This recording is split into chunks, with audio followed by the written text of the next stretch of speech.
আসসালামু আলাইকুম, বিসমিল্লাহির রহমানির রহিম।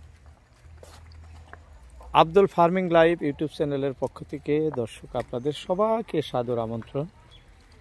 আশা করি সবাই ভালো আছেন। আল্লাহর রহমতে আমি অনেক ভালো আছি। আমরা ফার্মের বিষয় নিয়ে নানান কথা আপনাদের বলে থাকি। সেই কথাগুলো শুনে আপনারা বিভিন্ন ধরনের কমেন্ট করে থাকেন আমাদেরকে। সেই কমেন্টের উপরে ভিত্তি করে আপনাদেরকে আমি অনেক ভিডিও ধারণ করে দেখায় থাকি।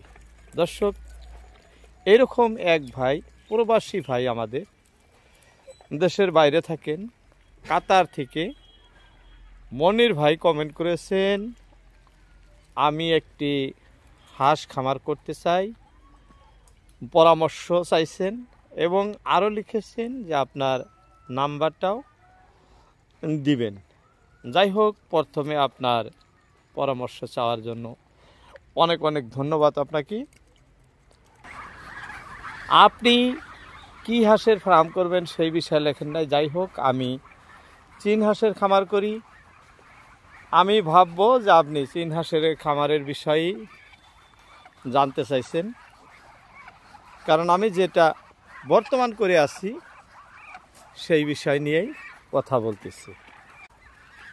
যদি ইচ্ছা করেন চীন হাঁসের খামার করতে পারেন, খুব সহজেই চীন হাঁসের খামার করা সম্ভব। চীন হাঁসের বাচ্চা সংগ্রহ করার জন্য খুব সুবিধা আছে, যে কোনো জায়গা থেকে সংগ্রহ করতে পারেন। আপনাদের দেশে অনেক চীন হাঁসের হ্যাচারি গড়ে উঠছে, ইউটিউবে দেখা যায়। ইউটিউবে ভালো করে সার্চ করলে দেখবেন আপনাদের পার্শ্ববর্তী চীন হাঁসের বাচ্চা বিক্রয়তা বহুত আছে, বহুত হ্যাচারি আছে। যাই হোক, যদি প্রয়োজন পড়ে আপনি উল্লেখ করবেন, আমি আপনাদের কিছু হ্যাচারির সন্ধান বলে দিব। যেহেতু আপনি বাংলাদেশে থাকেন, আপনার খামার করতে যেগুলো নিত্য প্রয়োজনীয় বস্তু, যেটা না হলেই নয়, প্রথম অবস্থায় আপনার একটি ঘরের প্রয়োজন। আপনি যদি 200 হাঁসের জন্য একটি খামার করেন প্রথম অবস্থায়, সেখানে আপনার 600 স্কোয়ার ফুট একটি ঘরের প্রয়োজন হবো। 600 স্কোয়ার ফুট ঘর একটি বানাইতে আপনার একটি, আমাদের ইন্ডিয়াতে 2200 থেকে 2300 টাকার একটা তিরপল অর্থাৎ প্লাস্টিক হলে হয়ে যায়। এখন আপনাদের ওখানকার হয়তো বাজার মূল্য আমার জানা নাই, কতটুকু লাগবো না লাগবো সেটা আপনারাই ভালো জানেন। আর তার সাথে কিছু বাঁশকটা, মোটোতে ধরেন 8 থেকে 10,000 টাকার ভিতরে আপনার 600 স্কোয়ার ফুট ঘর একটি করে নিতে পারবেন। তারপরে এসে বাচ্চার কোশ্চিন, বাচ্চা আপনি যে কোনো হ্যাচারির থেকে ধরেন নিম্ন স্তরে 100 টাকা পিস, উপরে আপনার 130 থেকে 35 টাকা, এর ভিতরে বাচ্চা রেট হবো। এক এক দেশে ভিন্ন ভিন্ন রেট হয়। তো যাই হোক, আপনি আপনার পার্শ্ববর্তী যে কোনো হ্যাচারির থেকে বাচ্চা সংগ্রহ করে নেবেন।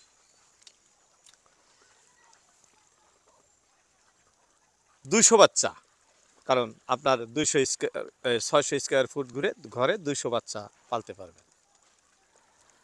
বাচ্চা সংগ্রহের পর আপনি বাচ্চা যেদিন প্রথম আপনি নিয়ে যাবেন, বাচ্চাকে খাদ্য যখন ফার্স্ট খাওয়াবেন, ফার্স্ট খাদ্য আপনি 30 টাকার খাদ্য খাওয়াবেন, যেটা ব্রয়লার ফিড অর্থাৎ জিরো দানা, সেই দানাটা খাইতে দিবেন।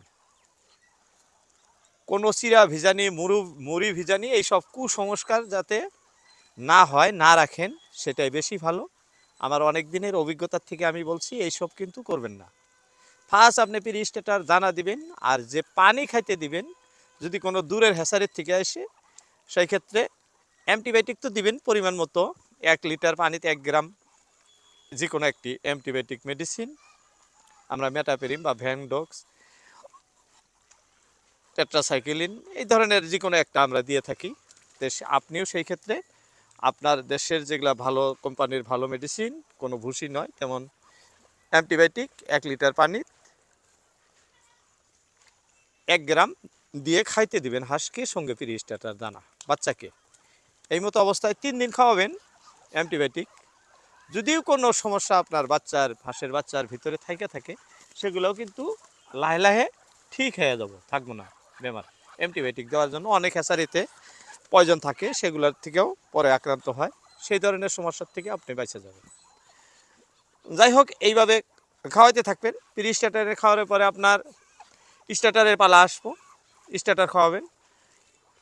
স্টার্টার আর প্রি স্টার্টার দুইটা মিলা যদি আপনি 1.5 মাস খাওয়ান, হয়তো 1 মাস 20 দিন, 1 মাস 10 দিন, তারপরে থেকে আপনি মিক্সার করতে পারবেন। গমের ভুসি বা গম ভাঙা, ভুট্টা ভাঙাও খাওয়াইতে পারেন। ভুট্টা ভাঙা না খাওয়ানি ভালো, ভুট্টা ভাঙা খাওয়াইলে হাঁস কিন্তু অত গ্রোথ আসে না। যার জন্য আপনি এই গম ভাঙা, যেটা আমরা সাপড় দানা বলি, গমের ভুসি, ওইটাই খাওয়াবেন। দানার সাথে মিক্স করে কিছুদিন খাওয়ানোর পরে আপনার পার্শ্ববর্তী যদি হাওর বা বিল আসছে, তাহলে শামুক খাওয়ানোর চেষ্টা করবেন।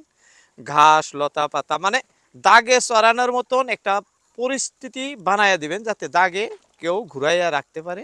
এই যেরকম ফ্রি জায়গা, এই যেরকম ঘুরে ঘুরে যাতে খাইতে পারে। এই যেরকম পানিতে যেরকম বিচরণ করতেছে, এরকম নামায় দেবেন। চিনহাস এমনি কম নামে, লাহে লাহে লাহে লাহে কিন্তু অভ্যাস হয়ে যাব। যদি ফ্রি খাদ্য পায় শামুক ঝিনুক, সেই ক্ষেত্রে আর আপনার বাড়ির খাদ্যর বিশেষ প্রয়োজন হবে না।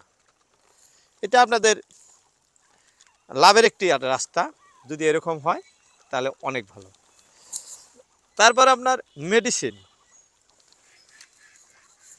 মেডিসিন সাপ্তাহিক অ্যান্টিবায়োটিক যে কোনো একটা আপনি সাপ্তাহিকভাবে, মানে সপ্তাহে 1 দিন করে খাওয়াই থাকবেন। চাই হাঁস আপনার বেমার হোক চাই না হোক, সপ্তাহেও খাওয়াইতে পারেন, 5 দিনেও খাওয়াইতে পারেন।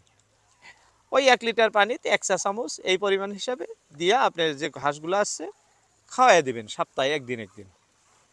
বা 1 লিটার এই 1 চা চামচ অ্যান্টিবায়োটিক 3 লিটার পানি দিলেন, আপনার হাঁসের কোনো বেমার নাই, সুস্থ আছে। এইভাবেও খাওয়াইতে পারেন। খাইলে কি উপকারে আসবো, আপনার কোনো ধরনের ক্ষতি হওয়ার সম্ভাবনাটা থাকে না।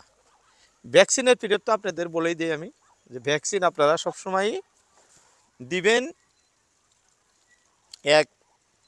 25 দিন বয়সে। তখন হাঁসের মানে দানা খায়, তখন গ্রোথ মানে ফিগার ভালো থাকে। 25 দিন বয়সে একবার দিবেন। আর দ্বিতীয়বার আপনারা 45 দিনে দিবেন। এটা হলো ডাক প্লেগ ভ্যাকসিন। আর ডাক কলেরার ভ্যাকসিন 60 দিনে এবং 70-75 দিনে, 2টা করে ডোজ থাকে, দিয়ে দিবেন। আর যতদিন পালবেন আপনি প্রতি 6 মাস, অর্থাৎ প্রতি 6 মাস পর পর, 6 মাস নাই মানে পার হওয়ার আগে আগে আপনি আবার কিন্তু একবার করে ভ্যাকসিন দিয়ে দিবেন। অনেকেরই ইচ্ছা, এই যে আমি যেরকম পালতেছি ডিমের জন্য, হাঁস পালন করবেন, হয়তো বাচ্চা বিক্রি করার জন্য, যদি অল্প পরিশ্রম হয়, সেই ক্ষেত্রে আপনি ভ্যাকসিন দিয়ে থাকবেন। আর যদি মাংসের জন্য করেন, তাহলে তো আর টেনশনই নেই, 2 মাস পালার পরে বিক্রি করে দেবেন। যাই হোক, এইভাবে আপনি খামার শুরু করবেন, বা এইভাবে করলে আপনার অবশ্যই লাভ হবো, আশা থাকি লাভের। যেহেতু আমাদের হইতেছি ফ্রি খাদ্য থাকলে অনেক অনেক লাভ আছে। সেই ক্ষেত্রে নির্ভয়ে আপনি শুরু করেন, নির্ভয়ে খামার করতে পারবেন। ভাই, আমার তরফ থেকে আপনার জন্য পরামর্শ এতটুকুই ছিল, বললাম। এখন আপনি নিজে নিজে বাকিগুলো চেষ্টা করবেন। পরামর্শ আরও একটি আছে, পশু চিকিৎসকের মানে যোগাযোগ না রেখে কিন্তু খামার করবেন না। আপনি সবসময় পশু চিকিৎসকের সাথে যোগাযোগ রাখবেনই, বাউন এটা নেসেসারি রাখতেই হয়।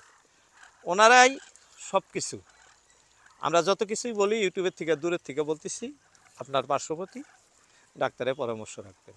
যাই হোক, বলতে বলতে অনেক কথা বলে ফেললাম, আজকের মতো এই টানছি। দেখা হবে অন্য কোনো ভিডিওতে। আসসালামু আলাইকুম।